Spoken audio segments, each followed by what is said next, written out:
Assalamualaikum warahmatullahi wabarakatuh. Selamat pagi teman-teman. Bagaimana kabarnya hari ini? Semoga semuanya baik-baik saja ya. Nah, di sini kami akan mempresentasikan makalah yang telah kami buat dengan judul Kaidah Penggunaan Kalimat. Kami terdiri dari 5 orang. Yang pertama, Alfia Muafifah. Yang kedua, Sri Mulyani, yaitu saya sendiri. Yang ketiga, Novita. Keempat, Atik Helmiana. Kelima, Marhaen Evania. Nah, di sini pokok-pokok pembahasan yang akan kita bahas adalah yang pertama, pengertian kalimat. Yang kedua adalah unsur kalimat. Yang ketiga, syarat kalimat. Yang keempat, macam-macam kalimat. Kelima, menyunting kalimat. Langsung saja kita ke pembahasan yang pertama. Nah, pembahasan yang pertama adalah pengertian kalimat. Kalimat adalah satuan bahasa berupa kata atau rangkaian kata yang dapat berdiri sendiri dan menyatakan makna yang lengkap. Kalimat adalah satuan bahasa terkecil yang mengungkapkan pikiran yang utuh, baik dengan cara lisan maupun tulisan. Dalam wujud lisan, kalimat diucapkan dengan suara naik turun, keras lembut, di sela jeda, dan diakhiri dengan intonasi akhir. Nah, saya akan mencontohkan kalimat yang diucapkan dengan suara naik turun. Nah, dengan suara naik turun ini ketika seseorang marah seperti itu. Saya contohkan saja yang naik ini suara yang marah ya. Contohnya saja seorang bapak memarahi anaknya. Kan sudah bapak bilang jangan seperti itu lagi. Kamu ini tidak mendengarkan bapak ya? Nah, itu adalah contoh dari suara naik. Sedangkan suara turun adalah ketika anaknya meminta maaf kepada bapaknya. Maafkan saya, Pak. Saya tidak sengaja melakukannya. Nah, itu adalah contoh dari kalimat naik turun. Nah, yang kedua adalah contoh suara keras dan lembut. Saya ambil contoh yaitu ketika bapak dan ibu menasihati anaknya. Biasanya kan itu kan bapak itu kan menasihati dengan suara yang agak garang kan, tapi bukan semua bapak sih, tapi kan sebagian seperti itu.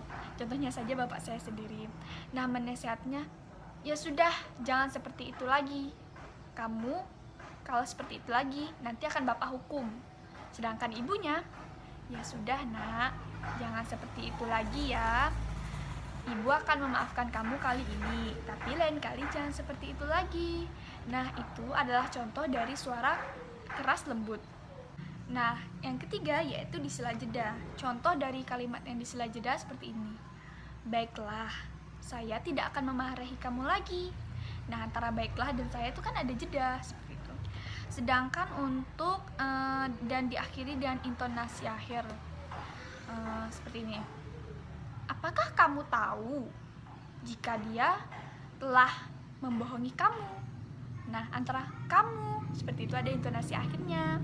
Jadi seperti itu teman-teman, contoh dari penggunaan kalimat yang diucapkan dengan suara naik turun, keras lembut, di sela jeda, dan diakhiri dengan intonasi. Maaf ya jika kurang tepat karena kita sama-sama belajar. Sedangkan dalam wujud tulisan berupa berhuruf Latin, kalimat dimulai dengan huruf kapital. Contohnya kalimat seperti ini. Nah, dan diakhiri dengan tanda titik untuk menyatakan kalimat berita atau kalimat yang bersifat informatif. Biasanya kan ketika kita membaca berita atau sesuatu tentang informasi itu pasti diakhiri dengan titik. Tanda tanya untuk menyatakan pertanyaan. Ini contohnya. Dan tanda seru untuk menyatakan kalimat perintah. Nah, itu tadi ya teman-teman penjelasan tentang pengertian kalimat. Untuk yang pokok kedua yaitu unsur kalimat akan dijelaskan oleh teman saya yaitu Alfia Muafifah. Saya Alfia Muafifah, NIM 140141902. Di sini saya akan menjelaskan mengenai materi unsur-unsur kalimat. Yang pertama yaitu subjek. Subjek merupakan pelaku yang terlibat dalam sebuah kejadian dalam suatu kalimat. Yang kedua yaitu predikat. Predikat merupakan unsur yang berfungsi untuk menjelaskan sebuah kegiatan atau pekerjaan yang dilakukan oleh subjek. Yang ketiga yaitu objek. Objek merupakan unsur yang berfungsi sebagai korban dalam tindakan yang dilakukan oleh subjek atau sebagai pelengkap fungsi dari predikat. Yang keempat yaitu keterangan. Keterangan merupakan unsur yang berfungsi untuk menjelaskan latar kejadian dalam sebuah kalimat. Yang kelima yaitu pelengkap. Pelengkap merupakan unsur yang berfungsi untuk melengkapi, yang berguna untuk menambah atau menjelaskan sebuah kalimat secara tepat. Baiklah, di sini saya Atik Hilmiana akan menjelaskan tentang 3 syarat kalimat. Yang pertama yaitu tidak menyimpang dari kaidah bahasa. Maksudnya yaitu kalimat yang cermat baik dari segi pemilihan kata dan bentukan kata maupun susunan kalimatnya memenuhi aturan sintaksis yang benar. Sebaliknya, kalimat yang menyimpang dari kaidah bahasa, susunan kalimatnya tidak sesuai dengan aturan sintaksis yang benar. Contoh, yang punya HP harus dimatikan. Ini kalimat yang salah. Contoh kalimat yang benar yaitu yang memiliki HP agar mematikan HP-nya. Syarat yang kedua yaitu logis atau dapat diterima nalar. Kalimat juga harus logis atau dapat dinalar oleh akal meskipun secara gramatikal sesuai dengan kaidah namun juga tidak logis. Kalimat tersebut tak akan dapat dipahami dengan baik bila disampaikan kepada orang lain. Contoh kalimat yang salah. Ini adalah daerah bebas parkir. Contoh kalimat yang benar yaitu ini adalah daerah boleh parkir bebas atau parkir gratis. Syarat yang ketiga yaitu jelas dan dapat menyampaikan maksud atau pesan dengan tepat. Tidak membingungkan serta tidak menimbulkan penafsiran ganda atau ambigu. Tidak sedikit pula kita temui kalimat-kalimat yang diucapkan oleh penutur bahasa mengandung pengertian yang ganda. Maka dari itu kita harus memperhatikan secara teliti. Contoh kalimat yang salah yaitu saya melihat kelakuan anak itu bingung. Kalimat yang benar yaitu saya bingung melihat kelakuan anak itu. Selanjutnya akan dibacakan materi macam-macam kalimat oleh teman saya. Macam-macam kalimat dibagi menjadi 5. 1. Kalimat dilihat dari segi maknanya. 2. Berdasarkan diatesis kalimat. 3. Berdasarkan urutan kata. 5. Berdasarkan struktur gramatikal. 5. Berdasarkan unsur kalimat. Kalimat dilihat dari segi maknanya dibagi menjadi 5 kelompok. 1. Kalimat berita. 2. Kalimat perintah. 3. Kalimat tanya. 4. Kalimat seru. 5. Kalimat emfatik. Kalimat berita. Kalimat berita sering pula dinamakan kalimat deklaratif. Adalah kalimat yang isinya memberitakan sesuatu kepada pembaca ataupun pendengar. Contohnya, kemarin sore ada angkutan kota yang menabrak pengendara bermotor. Kalimat perintah. Kalimat perintah atau kalimat imperatif adalah kalimat yang maknanya memberikan perintah untuk melakukan sesuatu. Seringkali di akhir kalimat dengan ditandai dengannya tanda seru, meskipun tanda titik biasa dipakai. Contohnya, pergilah ke sekolah sekarang, tanda seru. Kerjakanlah PR-mu sekarang, tanda seru. Kalimat perintah trak transitif. Kalimat perintah trak transitif dibentuk dengan mengikuti kaidah yang menghilangkan subjek yang umumnya berupa pronomina persona kedua. Bentuk verba seperti apa adanya. Tambahkanlah partikel lah bila dikehendaki untuk sedikit memperhalus isinya. Contoh, naiklah bus kota sekali-sekali. Berliburlah ke tempat kakekmu.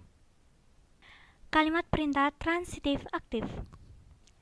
Kaidah untuk membuat kalimat perintah yang verbanya transitif mirip dengan kaidah yang untuk trak transitif kecuali mengenai bentuk verbanya. Pada kalimat transitif, verbanya harus diubah menjadi bentuk perintah terlebih dahulu dengan menanggalkan prefiks meng dari verbanya. Contoh, belikanlah adikmu sepatu baru.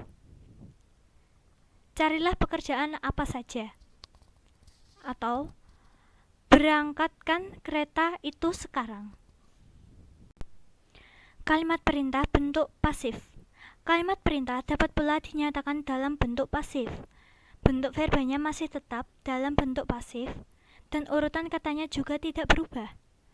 Dalam bentuk tulis, bentuk itu ditandai lagi dengan tanda seru. Sedangkan dalam bentuk lisan dengan nada yang agak naik. Contoh, kontrak ini dikirim sekarang. Konsep perjanjian itu diketik serapi-rapinya ya. Berdasarkan diatesis kalimat.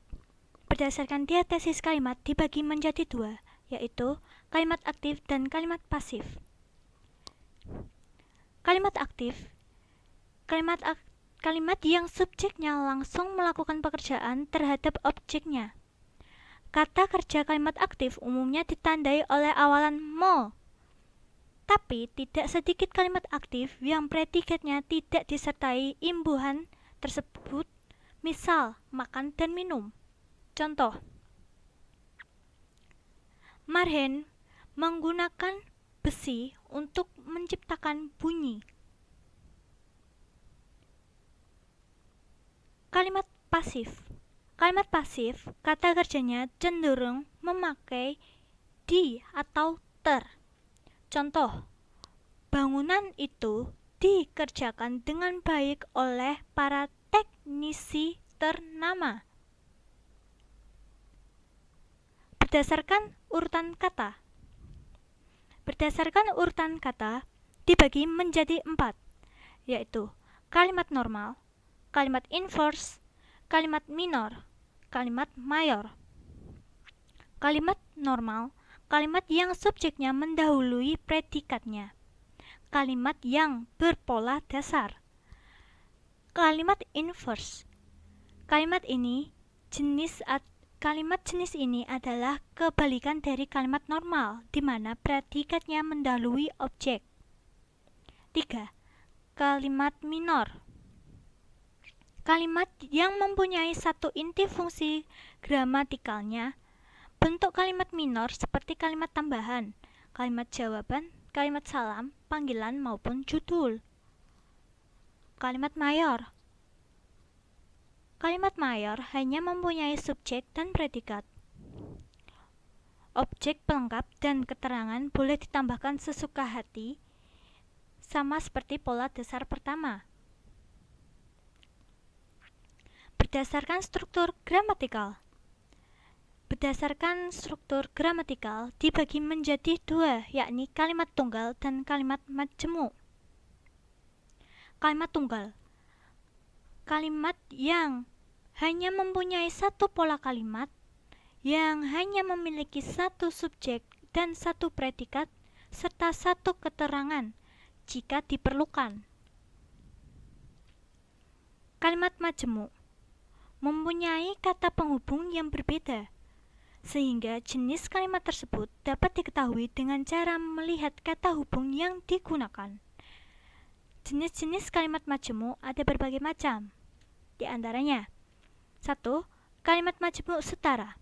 Kalimat majemuk setara merupakan penggabungan dua atau lebih kalimat tunggal yang kedudukannya sejajar atau sederajat. Kalimat pertama, Marhen pergi ke pasar. Kalimat 2, Dama sedang bermain di halaman. Jika digabungkan menjadi kalimat majemuk, akan menjadi Marhen pergi ke pasar sedangkan Dama sedang bermain di halaman. Kalimat majemuk rapatan. Kalimat majemuk rapatan adalah gabungan beberapa kalimat tunggal yang karena subjek, predikat, atau objek yang sama.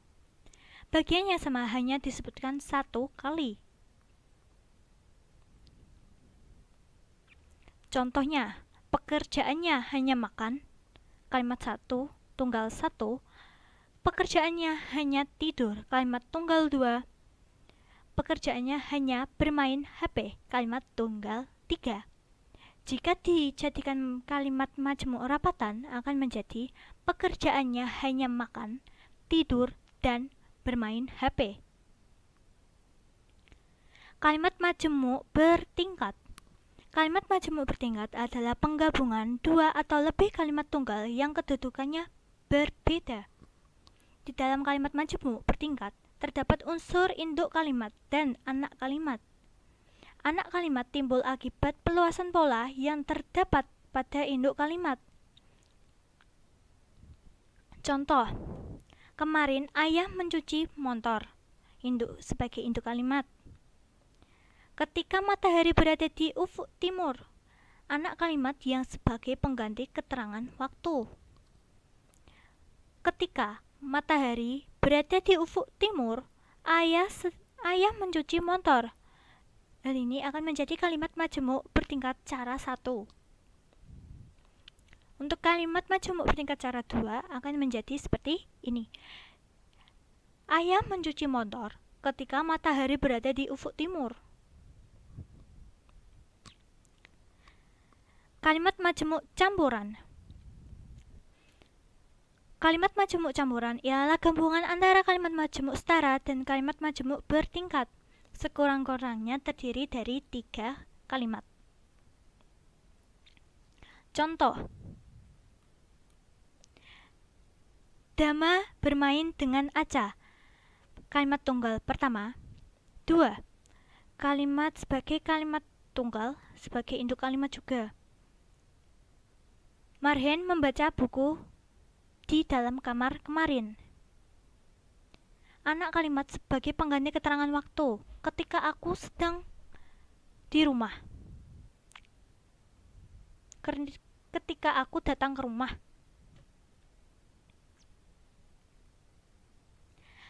Dama bermain dengan Aca dan Marhen membaca buku di kamar ketika aku datang ke rumahnya kemarin, jika dijadikan kalimat majemuk campuran. Berdasarkan unsur kalimat, dibagi menjadi 2, yaitu kalimat lengkap dan kalimat tidak lengkap. 1. Kalimat lengkap. Kalimat lengkap mengikuti pola dasar dari kalimat baik yang sudah dikembangkan maupun tidak. Penggunaan unsur-unsurnya jelas, sehingga mudah dipahami. Contoh, warna merah melambangkan keberanian. Warna putih melambangkan kesucian, dan lain sebagainya. Kalimat tidak lengkap. Kalimat yang satu ini tidak sempurna karena hanya memiliki satu unsur saja.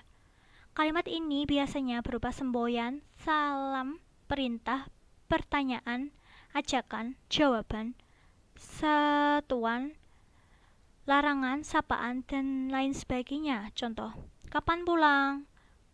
Kapan kamu selesai mengerjakan PR-mu? Dan lain sebagainya. Berdasarkan ucapan, kalimat dibagi menjadi 2, kalimat langsung dan tidak langsung. Kalimat yang secara detail meniru sesuatu yang diujarkan orang lain. Tanda baca kutip tidak luput dari jenis kalimat langsung.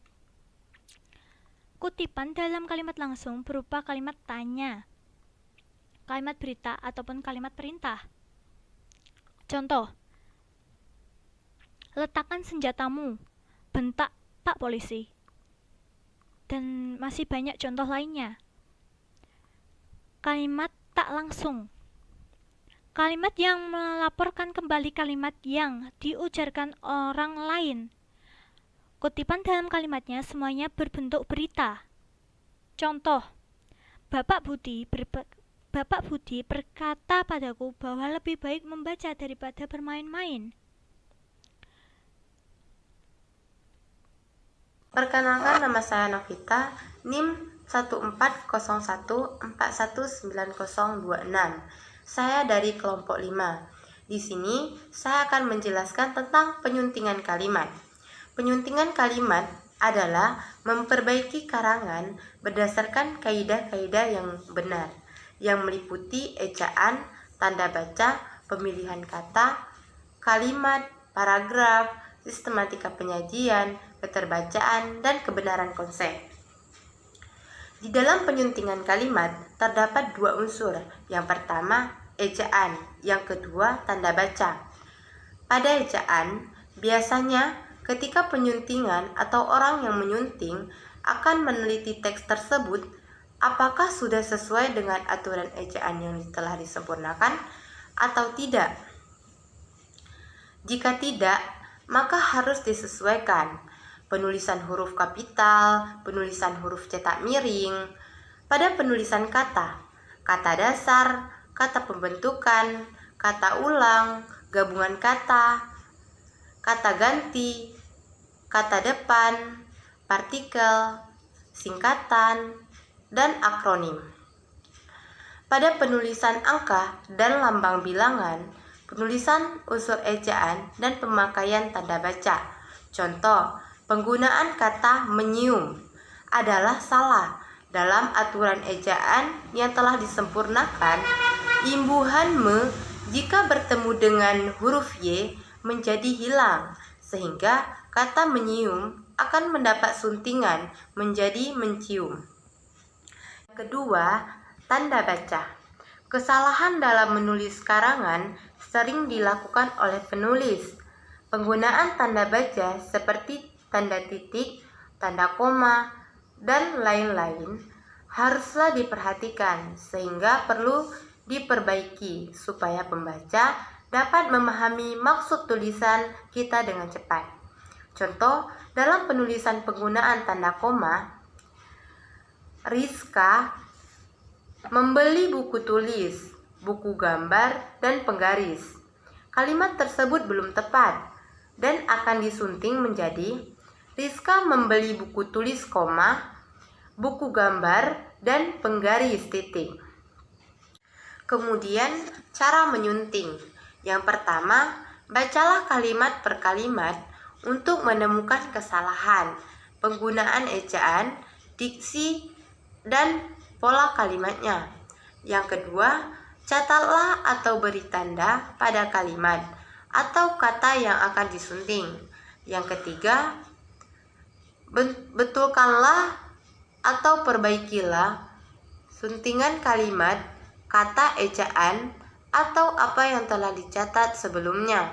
Yang keempat, menyunting kalimat dapat dilakukan dengan cara yaitu menambah kata, mengganti kata, pemakaian kata-kata baku, dan mengurangi kata.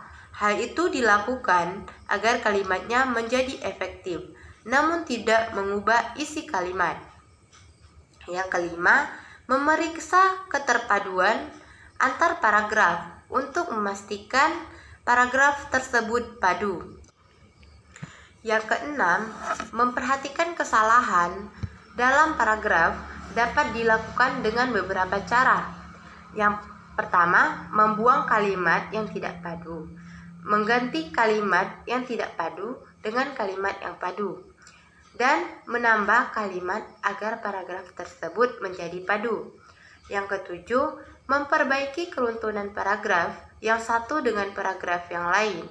Hal itu dapat dilakukan dengan cara membaca keseluruhan paragraf, membuang paragraf yang tidak padu, menambah paragraf agar menjadi padu, dan menempatkan urutan paragraf agar paragraf menjadi padu.